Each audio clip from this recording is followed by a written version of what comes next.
Notre conférence s'intitule « Jeunesse du sacré dans le proto-islam ». Cette conférence explique le paradigme que j'ai découvert dans la genèse du sacré du proto-islam. Ce paradigme est un paradigme de glissement doctrinal. Comment mettre en évidence ce paradigme ? Eh bien, on le met en évidence en regardant la bicéphalie culturelle et cultuelle qui existe dans l'islam. En effet, dans l'islam, on est époustouflé de voir cette distance entre les deux sites cultuels, la Mecque et Jérusalem. Cette bicéphalie cultuelle est liée à un changement de lieu selon le narratif islamique. Donc nous avons bien une discontinuité géographique, et c'est cette discontinuité géographique qui implique un glissement doctrinal, en fait un glissement doctrinal du christianisme vers le proto-islam. Et donc il va y avoir une nécessité pour l'islam, pour le proto-islam, de transférer les attributs des figures bibliques, de se les approprier, de s'autonomiser et de reformuler, de reformater ces figures bibliques et de transférer notamment toutes les caractéristiques de Jésus vers le nouveau messager, le Rasoul, qui est Mohammed, mais au départ le Rasoul était Aïssa ibn Maryam, transférer tous les attributs et les caractéristiques d'Isaac vers Ismaël, car l'enfant prodigue, l'enfant du sacrifice, dans le proto-islam, était bien Isaac. Et c'est parce qu'il y a eu un transfert de Jérusalem vers la Mecque qu'il a fallu réattribuer tous les caractéristiques de bénédiction et de fils de la prophétie, de l'homme de la prophétie, il va falloir les attribuer à Ismaël. Donc c'est un glissement doctrinal. Alors concernant cette bicéphalie, eh bien au départ le rituel, le culte est à Jérusalem. L'islam le reconnaît. Un savant rituel non abrahamique et non islamique s'établit durant la période marouanide à Jérusalem. Toutes les figures bibliques sont rassemblées et sollicitées. Leur mémoire est sollicitée dans cette esplanade du mont du Temple. Espace autrefois interdit.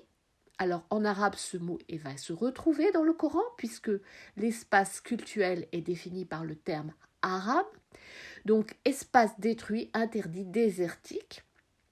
Autrefois, parce que les Juifs n'avaient plus le droit d'accéder à Jérusalem ni au Temple.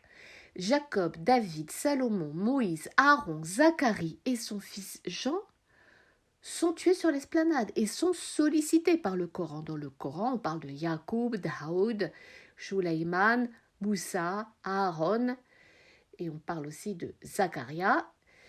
Donc tous ces personnages sont sollicités sur l'esplanade. Marie est sollicitée vivement, et puisqu'il y a même une sourate qui s'appelle la sourate Maryam, et Marie prie dans son mihrab. Donc le mihrab, c'est l'endroit le plus saint des saints, c'est le sanctus de Dieu, le saint des saints. Et Jésus dort dans son berceau à côté, dans ce saint des saints. Mohammed escalade les lieux, escalade les cieux, puisque c'est depuis la Mecque qu'il va aller faire son voyage Isra et son escalade, le mirage, vers les cieux de Jérusalem, où il va quêter le Coran. Gabriel installe des luminaires célestes au niveau du dôme du rocher, ça c'est ce que croyaient les proto-musulmans. L'arche d'alliance est relocalisée dans la sourate 2 à Jérusalem. Des rites hebdomadaires d'onction du rocher, le rocher qui est dans le dôme du rocher, le rocher où a eu lieu le sacrifice d'Isaac, donc c'est le rocher, le nombril du monde. Donc des rites d'onction du rocher, d'encensement et de procession se déroulent à Jérusalem durant cette période marouanide. Et à cette période, le Hajj désigne Jérusalem. Et l'Amir Mouminoun Donc ça veut dire le commandeur des croyants. Ça ne veut absolument pas dire le commandeur des musulmans. C'est pas l'amir des musulmans, c'est Amir Muminum. Terme qui était en araméen, Muminum, ça vient de croire. Et donc il y a un savant rituel qui se produit. Alors, pour créer une religion, il faut s'approprier et se définir un langage. Toute idéologie réoriente le langage. Donc le passage du christianisme à l'islam s'est fait en réorientant tous les termes liturgiques araméens d'un contenu chrétien, d'un sens chrétien vers un sens islamique. Déjà, dans le Coran, on a l'emploi hyper intensif de mots aux contours mal définis, comme Nassar. On ne sait pas si c'est des aides, puisque Nassar, c'est aider. On ne sait pas si c'est des chrétiens, quels chrétiens. Rasoulan, un envoyé, mais quel envoyé, puisque tous les envoyés, tous les prophètes possèdent ce terme. Kafiroun, est-ce que c'est le mécréant? Mais lequel mécréant? Déjà, durant la période de débat christologique, chaque Église traitait son Église divergente de mécréante. Donc, en fait, il y a plein de mots, emploi massif de termes, de racines polysémantiques, comme kafar, nassar, kitab, est-ce que c'est la loi, est-ce que c'est le Coran, est-ce que c'est le livre, Aram, est-ce que c'est Jérusalem, est-ce que c'est la Mecque, est-ce que fitna, est-ce que c'est le trouble, est-ce que c'est la fitna entre les musulmans, halal, est-ce que ça veut dire profaner, est-ce que ça veut dire honorer, est-ce que ça veut dire louer. Donc un tas de termes qui ont des racines araméennes, qui faisaient partie du vocabulaire liturgique araméen, vont être remployés et réorientés. Donc l'islam, c'est d'abord une réorientation sémantique,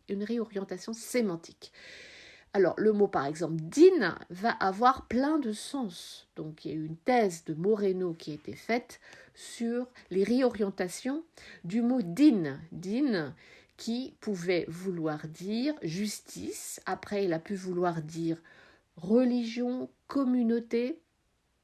Donc, en fonction de la construction de l'Oumma, donc ce mot va être réorienté et va prendre le sens, va passer du sens de justice au sens du mot religion. Donc dans des endroits extrêmement localisés du Coran, donc des sourates 971, 912 et 2240, donc c'est des réorientations timides dans ces parties du sens du mot din. Il a été réorienté massivement ensuite, et notamment dans le verset 310. Donc tout le Coran fonctionne comme ça, par réorientation du sens des mots. Donc c'est l'équipe des scribes-auteurs et des lecteurs du Ductus, consonanté qui n'est pas diacritiqué, qui avait été commandité et orienté par les exigences politiques variables des califes, qui va réorienter le script. Alors par le diacritisme, par l'ajout de lignes, par l'ajout de mots, mais essentiellement par la réorientation du sens des racines. Donc à chaque fois, dans les mots du Coran, on a toujours deux sens. Un sens qui est proche du vocabulaire liturgique syriaque, l'autre qui est proche du sens islamique. Alors nous allons voir un exemple justement par le mot Ramadan, qui est unique occurrence dans le Coran. Et donc ce mot est visiblement réécrit dans le folio 7V du codex WE de 1913, et ce mot avait un autre sens en araméen qui signifiait les cendres. Voilà, donc on va voir des tas de mots comme ça liturgiques qui vont être réorientés, comme le mot Quran qui voulait dire simplement appel, verset, voilà, et donc qui va devenir ou livre liturgique de syriaque et qui va devenir le nom même de ce recueil de prédication, liturgique et de recueil d'appel à la guerre, parce c'est un texte qui est composite, mais qui a une quand même une composante liturgique. Et donc, il y a une réorientation de la plupart des mots, comme le mot din, le mot kitab, le mot Quran.